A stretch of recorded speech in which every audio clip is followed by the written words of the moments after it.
महाराष्ट्राचे माजी राज्यपाल भगतसिंग कोश्यारी यांना पद्मभूषण पुरस्कार जाहीर झालाय। भगतसिंग कोश्यारी हे 2019 ते 2023 या दरम्यान महाराष्ट्राचे राज्यपाल होते। भगतसिंग कोश्यारी हे महाराष्ट्राच्या राज्यपाल या पदावर असताना त्यांच्या वक्तव्यांची मोठी चर्चा झालेली होती। अनेक आक्षेपार्ह वक्तव्य भगतसिंग कोश्यारी यांनी केलेली होती। त्यानंतर राज्यातील राजकारण चांगलंच तापलं। त्यात भगतसिंग कोश्यारी यांना पद्मभूषण पुरस्कार जाहीर करण्यात आलाय। त्यावरून आता विरोधकांनी टीकेची झोड उठवली आहे।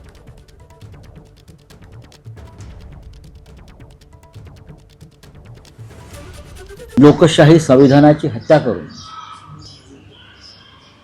ठाकरे सरकार, उद्धव ठाकरे यांचं सरकार उलथवून टाक, हे आम्ही सांगत नाही।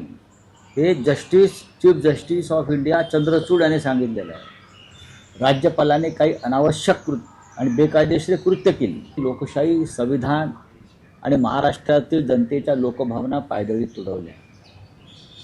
संविधानाची हत्या केल्याबद्दल राष्ट्रपतींनी किंवा प्रधानमंत्र्यांनी त्यांना पद्मभूषण दिला असेल तर मी त्याचा निषेध करतो, शिवसेना निषेध करतो। माजी राज्यपाल भगतसिंग कोश्यारी यांना पद्मश्री पुरस्कार मिळणार आहे अशी त्यांचं नाव आलेलं आहे। कसं पाहतं त्यांच्याकडे महाविकास आघाडी सरकार असताना अत्यंत वादग्रस्त अशा प्रकारे रामकृष्ण हरी त्यांच्या काळात त्यांनी जी म्हणजे ज्यांना आमच्या देवाचा मान आहेत, आम्हाला आमचे श्रद्धास्थान आहेत असे महात्मा ज्योतिबा फुले आणि सावित्रीबाईंबद्दल वगैरे ज्या कॉमेंट्स केल्या ना त्या आम्हाला वेदना देऊन गेल्या।